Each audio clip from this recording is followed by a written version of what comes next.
Hi, I'm Professor Beck Strah. And I'm Professor Eric Bronson. And this is Prison Breakdown. 2, 3, break! Hate to spoil his fun, but we're gonna bust out of here. 2, 3, break! I'm locked in here with you. You're locked in here with me. 2, 3, break! I can honestly say I'm a changed man. No danger to society here. God's honest truth. 2, 3, break! I'm not leaving this cell. I'll get out my way. The right way. 2, 3, break! Ahoy, dudes. Welcome back to another episode of Prison Breakdown. I am Professor Beck Strah, former corrections officer, current prison researcher and professor, and, Overall good guy. I'm a pretty good guy, I guess. Yeah. Who's that voice? Identify yourself. This is Professor Eric Bronson, who's been fumbling around from university to university trying to teach students about inmate subcultures, which is what I really love to study. And then we got somebody over there on the West Coast who's joining us too. Ahoy. Ahoy. Hello. Ahoy. Ahoy from the West Coast. I'm producer Britt. I think that's something that we haven't emphasized enough. We are coast to coast in this podcast all the time. We're like coast to coast FM. We are. Yeah. Coast to coast PM. I think of it, we go from the Atlantic to the Pacific, and probably I wouldn't doubt it, we're worldwide because, it's that important of a topic, right? Yeah, you know how Pitbull is Mr. Worldwide? I would like to be Dr. Worldwide. I'm sure somebody has already captured that as their moniker. I don't know. Professor Worldwide? That hasn't been used yet. I think that's cool. Let's see if that's a handle cool, on Blue Sky or something like that. Yeah. Yeah. Probably taken on now. Well, if there's anything with Professor on X, it's already been banned. They don't like our kind. No, we're not allowed. You know who's going off right now on X is there is a professor who did like their dissertation on like smells and olfactory stuff, and like someone like posted a picture of them with their dissertation as like a dig on academia. But then a lot of people are like, no, that's actually really cool. That's a cool actual science subject. Yes. Yeah, that's good stuff. Especially when it comes to all the research that's being done on it in terms of the way it triggers the brain and memory, and that's really cool research. Yeah. Smells are cool. Like I love a good smell. Who doesn't love a good smell? And like anything that's cool should definitely be studied to see how we can make the world a cooler place with it. That is the crux of research. Yes. Absolutely agree. Yes. Yeah. And anything that we should also be studied so we can figure out how to ameliorate things and make the world a better place and get rid of the bad shit. The island that Bronson and I are on is studying stuff to make it better because there's too much bad shit out there. Yeah, definitely. Can we get to some of that bad, horrible shit in news that's hot off the razor wire? Yes, but first, we do have a sponsor. We do. Roger Williams University's School of Justice Studies. School of Justice Studies. Yes, and we've got majors in criminal justice, legal studies, forensic science, and we got graduate degrees, right, in criminal justice as well. And so we're extremely grateful to our sponsors over there at the Roger Williams University Eric, School of I Justice think Studies. you're forgetting public administration and leadership. Franco. Oh, yes, I am.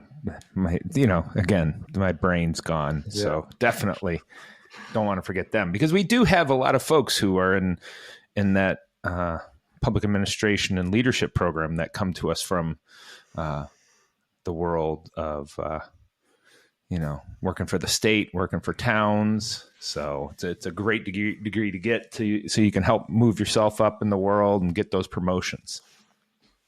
Yes, it's the best kind of ship besides friendship. Absolutely. Which is what this podcast is all about, you guys. Yes. If there's a degree in friendship, we'd have it here. Yeah. That's right. Now, sorry to interrupt you. Please, as you were. Yes, let's get to the horrible news hot off the razor wire. Fresh news, hot off the razor wire.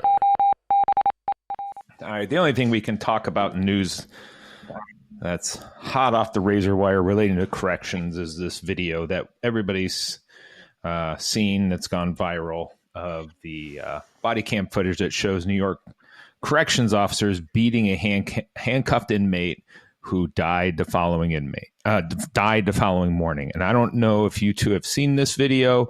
It's just horrifying what's going on there when you think about what took place. But the inmate, 43-year-old Robert Brooks, was pronounced dead on the 10th of December, the day after the incident took place at the Marcy Correctional Facility in upstate New York, following the Internal Revenue New York Governor Kathy Hochul ordered the firing of 13 officers and a prison nurse who were involved in the assault. So you think about that, an inmate who was cuffed and was seeking some help, apparently was beaten by 14 individuals. The Office of the New York Attorney General, Letitia James, has opened an investigation into Brooks' death, and the union that represents state prison workers called the video incomprehensible. The video is just awful. We see the inmate again, who was handcuffed throughout the whole incident, being punched, kicked. At one point, one officer stomps his foot into the inmate's throat. What? Yeah. Oh, it's just, it's horrifying to watch. And, it's, we sit here and look at this and how does this happen? You got to wonder how often this does go on, and we just don't know about it because the videos never make it to the public. And think about years ago when we know that beatings were far more common, prior to inmates having access to the courts or videos being, any type of video camera being ready available. This is something that's, obviously we cannot have. And I'm pretty certain all 14 of them are going to be brought up on charges. It'll be interesting to see who gets what type of charge out of this situation. And I was, to be honest, I was very happy to see that the Correctional Officers Union came out against these individuals, talking about, hey, this cannot happen. Still, yeah. It's a little bit of a, as you said, surprising because, a lot of times that the Correctional Officers Union follows, that thin blue line mentality of we don't make mistakes. We can always justify that sort, and they are not backing these individuals at all, at least so far. Again, but to see the whole video, you can't. At no point can you be like, oh yeah, well you can see why they did it. I mean, the inmate is just being pummeled. So, was it captured on camera by are they wearing body cams? It's a body cam. Oh so. Wow. Yep. That seems, one, exceptionally stupid, and two, exceptionally malicious and cruel. Yep. And wow, I've not seen the video. I saw it come up on a few Reddit articles, and I thought, nope, I'm on Christmas break. I'm going to distance myself from this for a minute. But I will. Also, I don't really want to see a man be beaten to death. Right. That brings me no pleasure. I can understand it academically from reading about it. I may check it out just for the academic knowledge, but yeah, you need to, because it's something, I guarantee it's something our students will be talking about. I mean, it's that horrifying. At one point, the guy, he gets lifted up by his neck and slammed on a table. it's really disturbing. So, you know, I think you said he's handcuffed the whole time, right? Yeah, and it's unclear why he was going to the prison's medical facility, but that's where it took place at. Is he was in the medical facility looking for help, and they haven't said, you know, what was the reason he went there. And again, it's, you watch it and you'll be stunned and horrified. I'm also curious to hear. There's nothing that could justify this, but I'm curious to hear their side in terms of what excuse they're going to try to use to see for what precipitated the event. Yeah. Oh, he told us to fuck off, something like that. Right. And but what in the world could possibly justify murdering a guy as a group like this? A man who's handcuffed, no less. Right. Yeah, I don't know, Britt, if you watched this yet. Yeah, unfortunately I did. You know, it's one of those things that I, because of my politics, I feel like compelled to watch. And it's savagery. Do that to someone who is like restrained in a like official police capacity is like, it's unconscionable. It's a terrifying thing to know that the state can just do that to you. It's one of those things that, you know, you watch it and you're reminded, because when you said savagery, you're shocked that humans can do this. You know, especially in that, you know, it'd be different if this guy was attacking them and he had a weapon, or they couldn't control him and they were trying to hold him down or something. But this was just you know, they were enjoying this. You know, that's the most disturbing thing about it, is that this was something that they took enjoyment from, and it's just awful. Right. And especially in a post George Floyd world where the message is out there, you guys. Right. Whether you want to play by it or not, like it's out there, and just not paying attention to that, there's no excuse. Yep. No. So again, I told you the news hot off the razor wire was going to be horrible, and boy, was it. It's just awful. I'm sure there's going to be more news popping up from this in the future that we will be covering it as it comes out. Yeah, keep us updated, dude. That absolutely is horrendous, and I'm curious to see what develops. Yeah. Yep. Now, with that, shall we move on to the main event? Absolutely. Let's get to a happier place. Can we?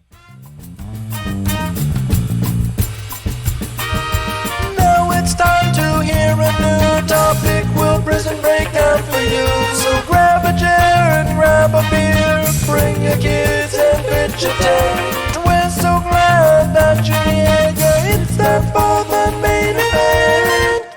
Yeah, in case you consider Pelican Bay State Prison the happier place. Absolutely. I would take Pelican Bay over being stomped by 14 correctional staff members. Absolutely. Yeah, we should put this out as a Twitter poll. Yeah. So we're going to talk today about Pelican Bay and the origins of Supermax, how it exists in our country. So what do you two know about Pelican Bay? What can you tell me? Nothing.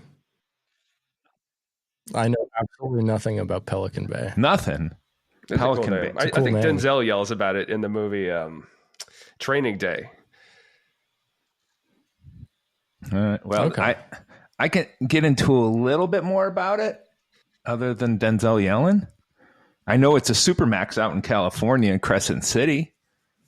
It is that. No? No, it is that. Oh, okay. I was like, wow, I'm wrong about that. I was like, geez. No, you're on target. Okay. Yeah, it's a rather famous one, and I believe it can hold about 2,000 inmates or 2,500 inmates. And for a while there, it had over 3,000. And, back before we started to, release folks for marijuana possession or marijuana use, it was packed, and some some bad things were going on there from time to time. But it's one of the more infamous prisons, I think, in the country. It most certainly is, my friend. Yeah. So it was opened up in 1989. It's been around for a while. The facility is run by the California Department of Corrections and Rehabilitation. It does have a capacity of around 2,400, and it is built on 275 acres of land in Northern California. Now, this prison, Pelican Bay, it was set up as a supermax, made to hold the worst of the worst, is something I read over and over again. What does that mean to you? I know. Most famous inmate in there, Charlie Manson, right? Oh, your boy. Yeah. So... Yeah. Like, what does it mean by worst of the worst, though? I would say, when you're looking at California's naughtiest folks, right? The ones who have gone to other prisons and not behaved well, and they've moved up through the system, or the ones who are high profile inmates. So Charles Manson, I believe Suge Knight spent some time there. He spent a little bit of time there. Yeah. So it can handle the folks who are well connected with gangs or violence, and those who have misbehaved while incarcerated. Yeah, so people who have attempted to escape, the violent inmates, the people who are management problems, anyone who has assaulted staff or murdered staff, gang leaders, notorious inmates like your Suge Knights and your Charlie Mansons. They end up here. Now, at the facility, the most notable feature of the whole facility is a secure housing unit that holds 1,000 inmates. And we've talked about it in the past. It's this cute thing prisons do where they reject the term solitary confinement. They go, no, it's not solitary confinement. It's the secure housing unit. And it's doing the same thing as solitary confinement. And its cells are 8x10. They are poured concrete. It holds 1,000 inmates, and that's about the size of a generous parking space that each one is living in, or an ADA compliant bathroom stall. So that is their everything. That is what they are waking up to and going to sleep to every day. Okay. And that sounds like a pretty decent cell, though, right? Yeah. I mean, no, but especially when you're stuck in there day in, day out. Right. Now, I want you to close your eyes and picture this. You're in an 8x10 cell. Fluorescent lights are on 24 hours a day. Yeah. No windows, solid steel door. You've got a concrete plateau with a foam pad for your bed. That's pretty standard. The standard combo sink and toilet. And you wrap this up with a concrete desk, complete with a concrete chair, and you got that cell. If the inmate gets real lucky, they get a shower in there. Not all cells have the shower, but sometimes they do. You're allowed a few books at a time. The lights being on 24 hours a day, that would drive me mad. I think me too. Yeah. Fluorescent lights are not known for being flattering either. Like no. It would be all your worst angles. When you're as round as me, I don't have to worry about angles, right? It's all curves. There's no good angles. No.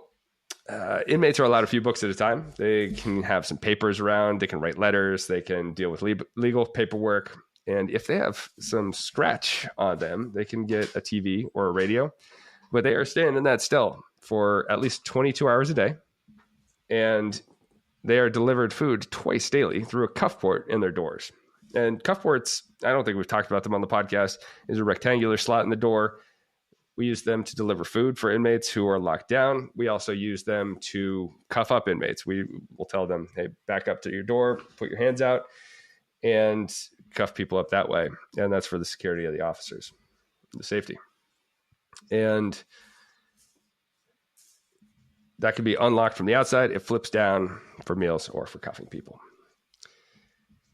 Now, if you're at Pelican Bay, the courts mandate that inmates are allowed 5 whole hours of a week for outdoor exercise. Don't you think that's kind?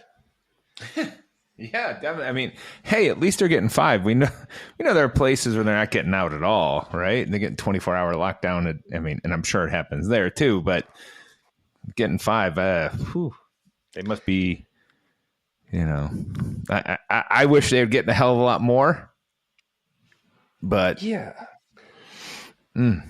It's weird that it would be looked at as like relative kindness to other places when 5 hours is nothing. Right. And I wonder if that's Monday through Friday. They get 1 hour each day, or they get to bounce around when they do it. Get a bad sunburn out there in that California sun. And what do you guys think the exercise facilities look like? Cage, 12 foot by 12 foot by 12 foot cage. Well, let me tell you what. It's a cement yard that is 3 cells long, and it has a roof that's partially open to the sky. And they are always watched at all times by a corrections officer and the overhead control booth. Doesn't sound like there's a whole lot of recreating going on if it's just on a concrete slab. Yes. And now, I'm not going to get too into discussing like how the cells are set up, but it is kind of a modern day Panopticon. And that's the idea of the Panopticon. Eric, can you help us with that? Sure. It's the idea that we're going to make people behave by making them know that Big Brother is watching them, or they're being watched at all times, and that therefore they'll want to correct themselves and do good things and not get into more trouble. So if they're being watched, they're less likely to be deviant. Perfect. Couldn't have said it better myself. So they've got officers in these control booths watching them, or at least they think they might be watched at all times. And with building the Pelican Bay facilities, there was not a lot of oversight at the time. And for context, I mentioned the facilities built in 1989, which is right in the heart of the prison construction boom. And it's one of 21 facilities that California built in the 80s and 90s. And so there was a massive need for more prison housing at the time. And I'll put need in quotation marks because there's probably a lot of people incarcerated that didn't need to be. If you build it, they will come. So because there's so many prisons being built at the time, the legislature actually handed over construction oversight to California Department of Corrections administrators. And now these were somewhat savvy administrators who knew what they wanted, including this guy, Carl Larson. Remember that name. Bookmark it. I'll get back to him in a moment. Okay. But these guys were team players. They had toured some high security prisons across the U.S. trying to figure out exactly what they wanted. And they built the prison with an identical floor plan to one in Arizona. Outside of, and that's for the special housing unit, the secure housing unit, if you will. And the rest of the prison includes a maximum security unit, a medium, and a minimum. The max holds inmates in 2-person cells. The medium has 500 beds for inmates in a facility that has an open dorm. And in the medium, they have like an exercise yard, some college courses. Inmates can join a band. They can play instruments like our guys in Alcatraz, like Al Capone. And they offer a dog program in addition to some other rehabilitative efforts. Right on the that's perimeter. the greatest program ever. I love the dog pilot programs, and they're phenomenal. Eric, wait until you get to next time when we talk about CAD programs, my friend. Well, I'm looking forward to that. But let me ask you one real quick thing as before you get too into. Have you ever gone onto Google Maps and looked at where Crescent City is and where this prison is located? Can't say I have. Tell me about it. It is some of the. It's got to be the most the land where it's at has to be some of the most expensive land anywhere in the country. It is simply stunning nature. It's right by, parks and mountains and the ocean. I mean, there's a lake not far from it. It's simply just gorgeous. It's right next to a state park, and you got trees surrounding it. It's picturesque, and you slap a maximum security prison right here. I don't know how long it would take to get to the coast from here. It's very close. I'm sure if it's how, by the bird, how the bird fly, the crow flies, right? It's just looks like it's, a very short, flight if you can fly straight, but it is simply gorgeous. And they got a prison right there. I don't know where the correctional officers live. They must all drive 2 hours to get to work because there's no way they can afford housing in that area. It's amazing. But I wonder if they have a model like at San Quentin. They have housing on the grounds for corrections officers because San Francisco area is so expensive. Or we saw that at Angola as well, where people were living in apartments right there on the campus of the prison. I'm looking at Google Earth. I can't see any of that, but there are neighborhoods around it. I don't know. It's simply some of the most gorgeous, landscape in the country, and they got a prison right there in the middle of it. So high, prime real estate. It's got to be. I mean, I wouldn't put it in the same category as Seattle. I mean, that's special, but it's not far from it. Like San Quentin, like its location is prime, something like that, or even in Boston, the Nashua Street Jail. Yeah, this beautiful view of Charles. Right. I don't hate that. Like, give inmates something. It is almost too much of a tease where they're looking at this beautiful view and can't really enjoy it in any other way. No, it's something, and it's a big prison. There's no doubt about it. It's a great big prison. So right outside the perimeter of the prison, we have our minimum facility, and that holds 400 inmates, and there are 8 full-time inmate firefighters in their firehouse nearby too, so they can help with wildfires. Nice. Now, let's move on to some prison conditions. For a long time after opening, conditions were super bleak in the prison. Human contact for inmates was really only gotten through beatings and being restrained by corrections officers if you could goad them into it. If you wanted a phone call, someone in your family had to die so they could give you the news on the phone. Otherwise, no phone calls. Wow. Unbelievable. That's rough. Real talk. And the special housing unit, I keep calling it special housing, the secure housing unit. Well, we know what it really is. I know, the SHU. The SHU has 10% of California's inmates, but if we take a look at the suicides, it's 70% of inmate suicides happen amongst inmates incarcerated at the SHU. So it's a place of hopelessness. That's right. And in 1993, Pelican Bay was still new. It was fresh at this point, and it was made the subject of a piece on the show 60 Minutes. And 60 Minutes found that since its opening, there had been 683 documented cell fights. Whoa! Corrections officers had fired weapons 177 times. 3 inmates had been killed by corrections officers' gunfire.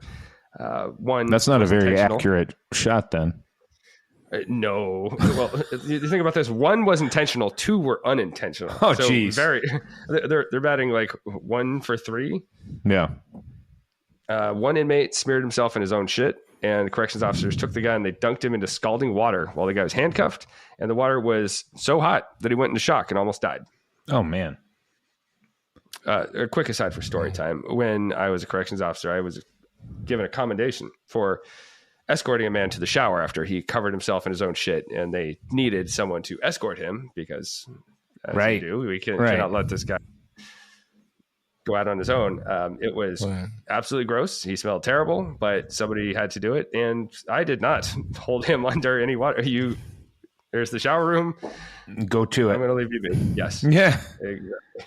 It's funny because when I worked at the mental health facility, I was part of the squad that would, when the patients would get violent, we would go and hold them until they calmed down, or somebody would give them a shot, and make them calm down. But we got a call one night. I was working third shift, and it was an all call to the adult unit. And so we went flying into the adult unit, and there was a gentleman there completely naked. And so, it was fun because all of our training that we had there is you weren't supposed to touch their arms, their body. You were supposed to grab clothing, and the clothing, you grab the waistband, or you could grab the shirt, whatever, and you could help people get under control that way. Well, he was completely naked. What do we do?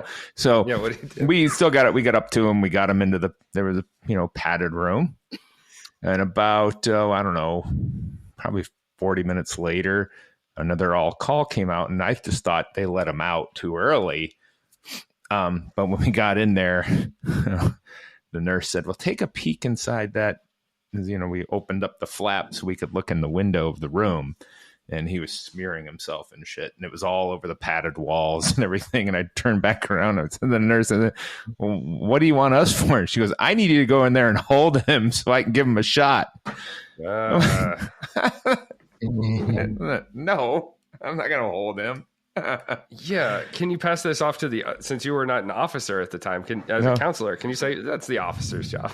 We didn't have officers. We acted similar. We had similar responsibilities as what was called a mental health associate. Oh, yeah. Pretty much. Like we were the goon squad. Yeah. But we got in there and we distracted them, and she gave him a shot in the hip. Yeah. Out cold. Yeah. Nice. Just calm them down. Sometimes people need drugs. Yeah. Indeed. So this 60 Minutes report, it put a light on some of the issues we're seeing in Pelican Bay. And in 1995, a U.S. district judge issued a ruling that demanded minimum standards in mental health care services, and restricted the amount of force that corrections officers in the facility could actually use. The problem, it didn't challenge the constitutionality of solitary confinement used in the long term that we were seeing in the facility. Also didn't shine a light on the methods they were using to select inmates for housing in the SHU. And by failing to challenge these practices, the ruling ended up legitimizing those very same practices. Yeah, that's where you're missing the target there. And when you're trying to oppose something, you have the right idea, but not what's going to work in the courts, and something that's going to have lasting effect for across the whole correctional system. And boy, they missed a target, and as you said, legitimized it for America in that one. Brutally. It ends up making more culture of complacency, where we just accept these status quo practices, right? And not actually helping anybody. And so this contributes to the rise of solitary confinement in America as we know it. And at this point in history, we had not really used solitary confinement for long-term housing since the Pennsylvania model, which lasted from 1829 to the 1860s. The whole standard of the Pennsylvania model is solitary confinement. It wasn't even a popular model back when it was being used, though.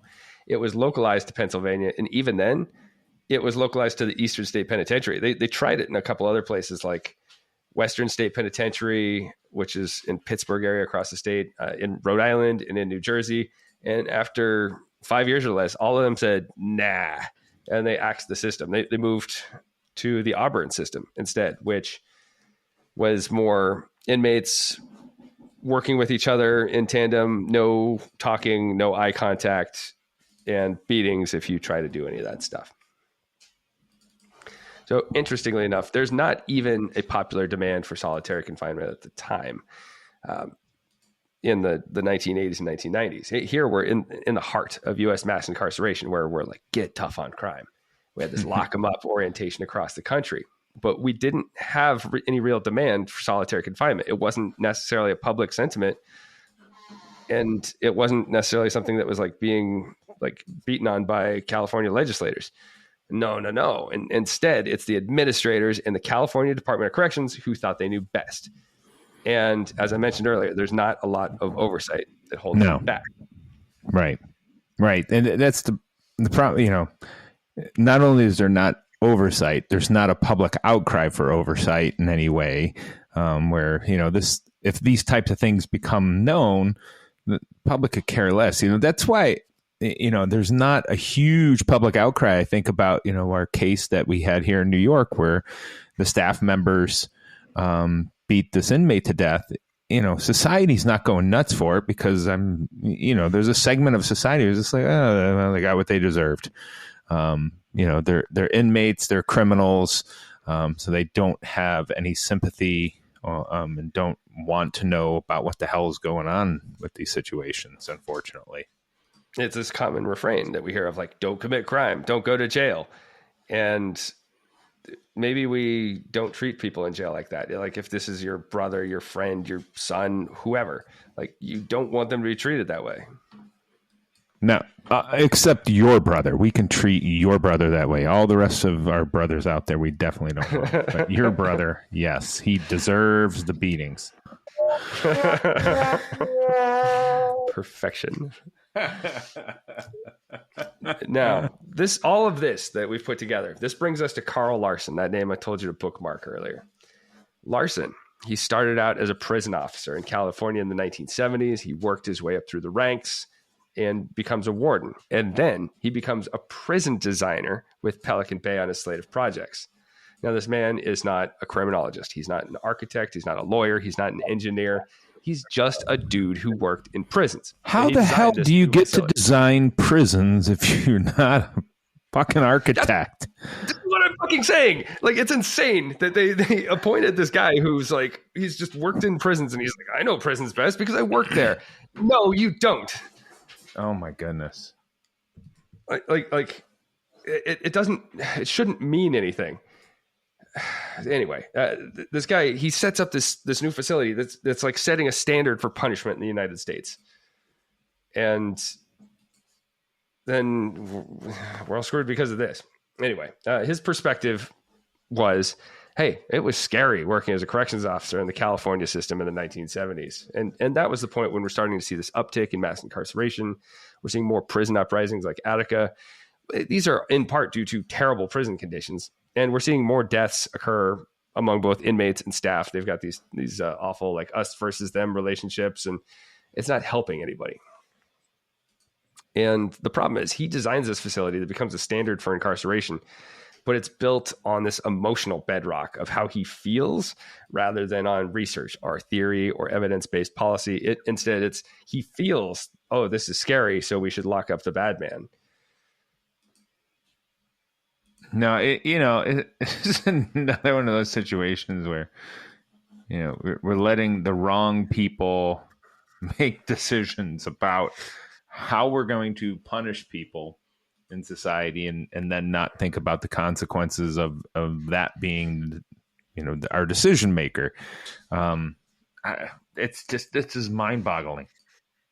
It's mind-boggling. And even now, we don't have evidence that solitary confinement is totally justified. The UN says it's torture if someone's in solitary confinement for more than 15 days, where there's no evidence, like solid evidence that shows that it even quashes violence in prisons. And as we discussed in past episodes, the research on it is really mixed. Some places we see slight reductions in violence.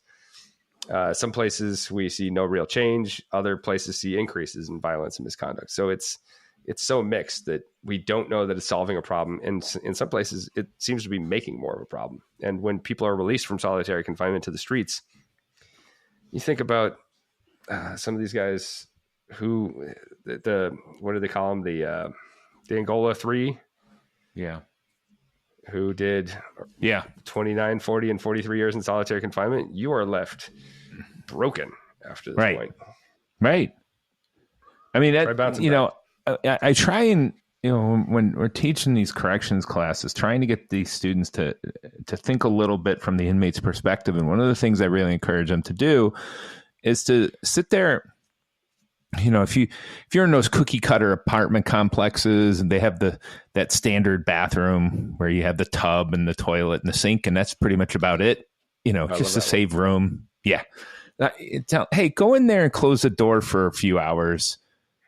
Don't bring your phone in and just see how you do. How long can you hang out in there?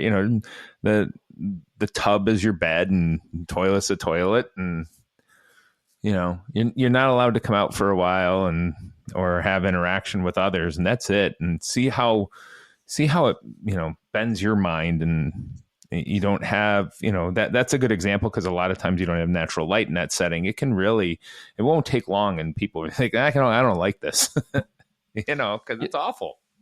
Yeah, I would even suggest to the listener, lock yourself in an ADA compliant stall at the airport, because I think those are probably open 24 hours Yeah. or some kind of like transit center, and stay there for a day or two. And that's what it's going to be like. It's not comfortable. No. And it's not trying to be comfortable, but it's inhumane. Yeah. Anyway, on the record, Carl Larson has gone on the record. He said he's trying to solve two problems. First, he's trying to reduce prison deaths by incapacitating the most dangerous people in the system. And we've seen this before, like when we talked about CSAT, the prison in El Salvador. That was the idea of, we're going to lock up all these people and restrict their freedoms at the price of like violating human rights is the problem. We see some mixed results here. We see more suicides, but we do see some dips in the homicide rate from 1989 to 2006. So on balance, you're getting more suicides for the deaths that you're preventing. Second, you're restoring the warden's discretionary powers. Now, if we think about wardens used to have more robust powers. They used to be framed more as like autocrats, where they can rule over their little kingdom of the prison. And up to 1976, California had this indeterminate sentencing system where administrators and parole boards could extend sentences for 1 year to life. And of course, it's eventually found out that the system is arbitrary and racist and shitty in its application. So the state wipes it, does away with it entirely. And 1976 is not that long ago.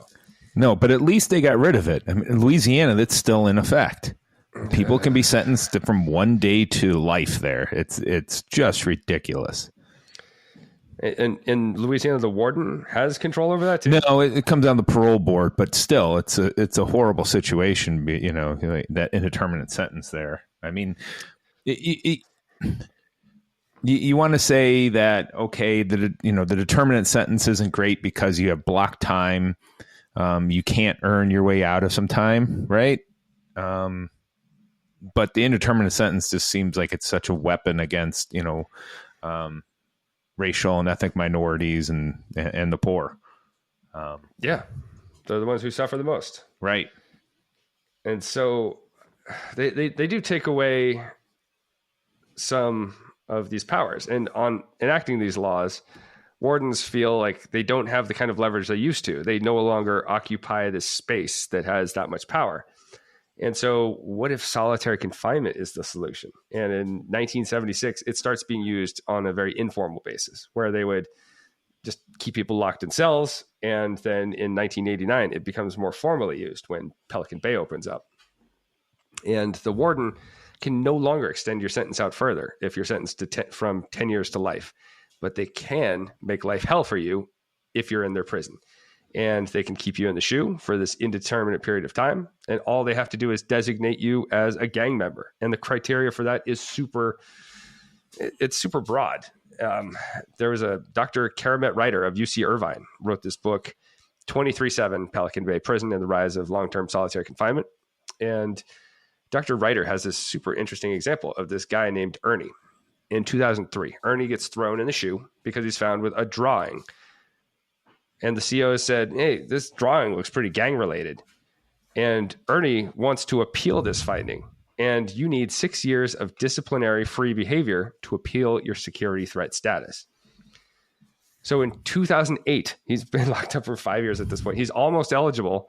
And then COs search his cell. They find a brain teaser book. And it has the name of another alleged gang member on the inside. Oh, well. Ernie has to wait another 6 years before he can appeal. No. Because he is reclassified as a gang member. No. That's horrible.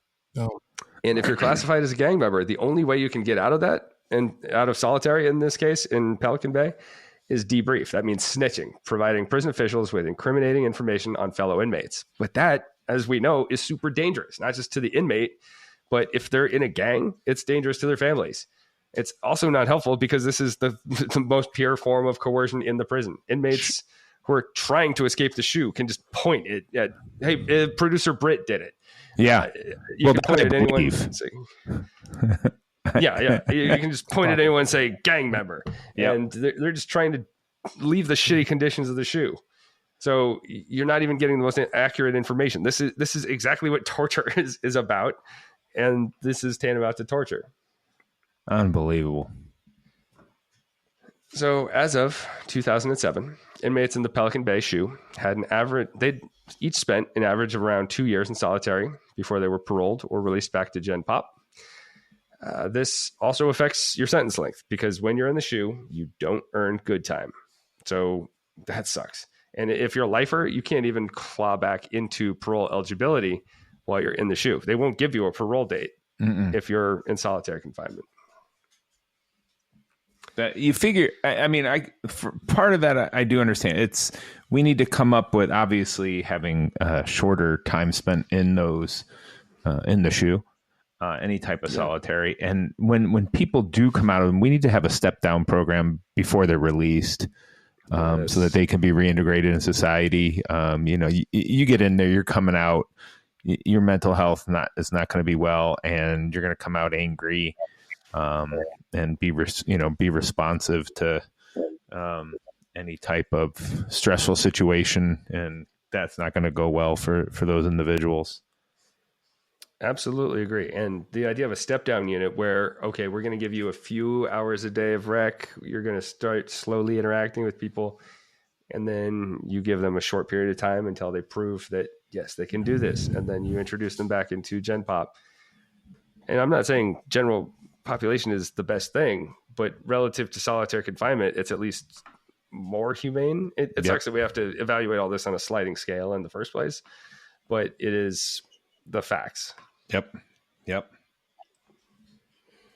Now, there have been some movements and reforms that eased conditions a bit, and this was pushed along by Pelican Bay inmates staging 2 hunger strikes as a form of protest, one in 2011 and one in 2013. And with their first hunger strike in 2011, inmates said, we want the warden to have less power and less discretion to designate inmates as gang members. And they finally won this demand. In 2012, California officials announced that they're going to review every inmate's file across the state who's in the SHU to see if this designation is warranted. But then the officials start dragging their feet. They go, oh, yeah, we're going to do that. But it looks like lip service. So guess what? Inmates go on another hunger strike. That time, the strike goes on for 2 months and gets 30,000 inmates across California prisons involved. So we have this like collective action. And there's coordination by attorneys across the state and the Center for Constitutional Rights and support from some lefties in the California legislature and a couple of Pelican Bay inmates who are filing a class action federal lawsuit. Finally, the legislature backs down. They go, fine. And they're going to hold hearings with the DOC to speed up the review process. In the first 528 cases reviewed by the state, only 35 inmates were found to be warranted in their long-term placement in SHU units. So of 528 cases, they found 35 of them should have qualified for long-term placement. I wonder what what's that, Britt? Oh, yeah. Wow. I wonder what the criteria was that made those 35. You said 35, right? Yeah, 35. What was it? What criteria was used to say, okay, they fit and the other ones don't? I mean, it is an astronomical, overreach that is going on there. And that clearly they're abusing the prison within the prison. Right, it just becomes so easy just to send them over the solitaire, send them to the SHU, whatever. It's just, but I wonder why the courts would say those 35. Yeah, that makes sense. Be interesting to know that. I would love to see more on that. And as we've talked about, like solitary it's a form of incapacitation, but it doesn't actually do anything to address the roots of the behavior that you're trying to address. Right. And so people will continue acting the same. They're setting a timeout, but it doesn't actually look to like, why are you acting this way? Is this, what kind of like criminological deficit? Like what kind of criminogenic need are you facing? So anyway, the legislature continued the review. And when the review was finished, they moved more than 1,000 inmates out of the SHU back to Gen Pop or released them outright in 2013 and 2014 across the state of California. So that says a lot. It says maybe we don't need solitary confinement as much as we think we do, and maybe we shouldn't be using it in the scale that we're using it at all.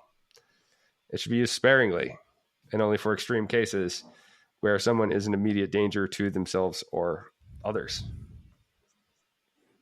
That's the perfect time to use that type. If somebody's a danger to themselves or others, yes, you can understand why they would do that, but not for years and years and years and years. It just, we gotta, we get them in there and then find a way to work with them and have somebody work on their mental health so we can get them to a different spot. And also, as you mentioned, what's going on there in general population that is putting them in that situation.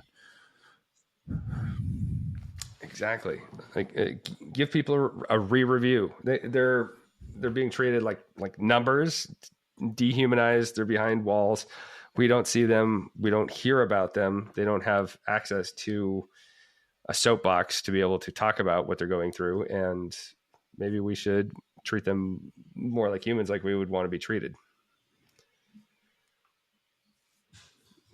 Treating humans treating humans like humans is not something that we do well in the United States. No, it's a thing we've gotten worse and worse at over time. It seems to me we'll move the needle a little bit with a reform and then find other ways to fall backwards. And so it's the 1 step forward, 2 steps back model. Right. And with that, let's put a wrap on Pelican Bay for now. We can talk more about it some other time and some of their notable inmates because they've got a few interesting ones. Now, I have a library lockdown this week. Library lockdown.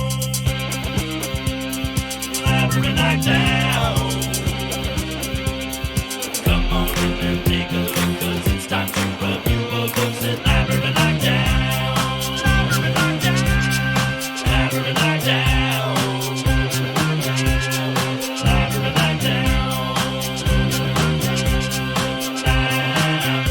Library lockdown. Yo. So, my library lockdown this week. The book is In the Place of Justice, A Story of Punishment and Deliverance by Wilbert Rideau.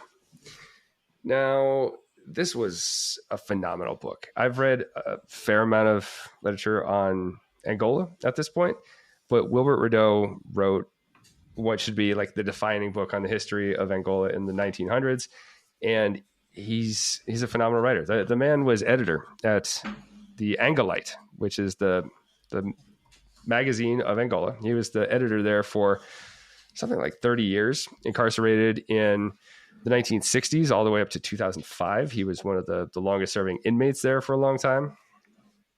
And hearing about his story and the different wardens and the different management styles and the inhumanity that the prison brings and its developments over time, it's a compelling story. One of the best books on prisons I've read in general, and his humanity shines throughout the book. You can't help but sympathize with this guy, who was, as an African-American man, he was railroaded on his case in the 1960s as a black man in Louisiana, and he was made to serve. He initially received the death penalty, appealed it, went to trial, got the death penalty again, appealed it, went to trial, got life in prison. And like he went through so much in his lifetime, and I believe he's still alive to the best of my knowledge, but the man he's an excellent writer, incredible source of information on Angola. I can't recommend this one highly enough. I give this 5 soups. Whoa. Wow. 5 soups. I don't believe in perfection most of the time, but this book is, at what it's trying to do, it is incredibly good at it. And I loved it. So 5 soups. I will also, I should provide a contrast. I read on a plane, I read Love Pamela by Pamela Anderson. 1.5 soups. Not enough talk about Baywatch. Too much talk about like crystals and Jungian archetypes. And I did not care. That's great. That's going from one extreme to the other. It is. I thought it deserved a shout out because it's not good, but it is a thing that exists out there. It turns out I just don't care that much about Pamela Anderson's life outside of Baywatch. I love her on Baywatch. That's interesting. Yeah, that's about it. Now, I would like to pass the baton and move on to a movie minute. We'll take the relay baton. Here we go. Movie minute. Movie minute. 60 seconds with producer Britt to talk about movies. Before Britt talks, I want to say Britt did an incredible baton routine during the theme. If only the viewing audience could see it. Yes. The one that went behind the back, and then he spun and caught it in front of him, just unbelievable. He did a thing like under the leg. It was cool. I didn't know he was that flexible. You're welcome. Yes. I stretch. Clearly. I do my stretch. When you had that ankle behind your ear, my goodness, Britt.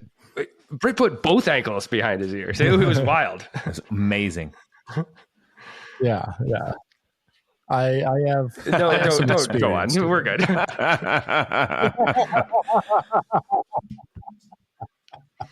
No, I don't. I'm not really that flexible. Anyway, last time our esteemed guest, Sam Treiber, Judge Sam Treiber, sentenced me to watch Quentin Tarantino's Once Upon a Time in Hollywood from 2019. The movie follows three central characters: Cliff Booth, a stuntman who murdered his wife, played by Brad Pitt; Rick Dalton, an aging actor, played by Leonardo DiCaprio; and Sharon Tate, real-life ill-fated actress who, unfortunately, and most very famously, got married to Roman Polanski, but also got murdered by Charles Manson's family. The film is good, if something of a love letter to old Hollywood, and decidedly succeeds in a lot of ways. Damien Chazelle's Babylon from 2022, which also features Brad Pitt in a very similar role, did not succeed. But it's not exceptional like Tarantino is known to be.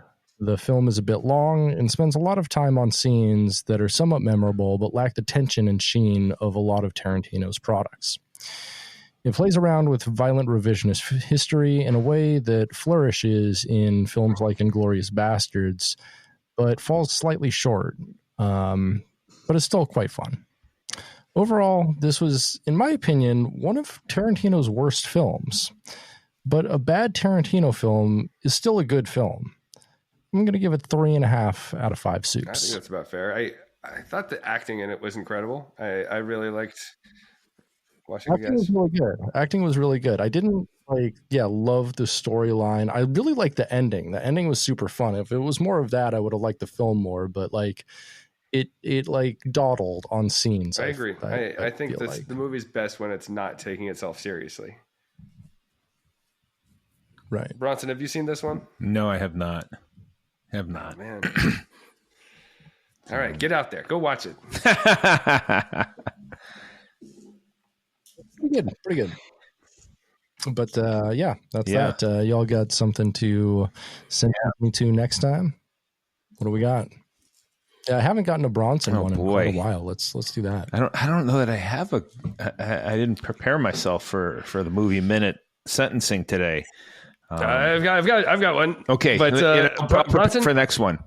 Bronson, I want you to dig deep for next time and just sentence some real dog shit. It's the Christmas season right now, and this episode will come out post Christmas season.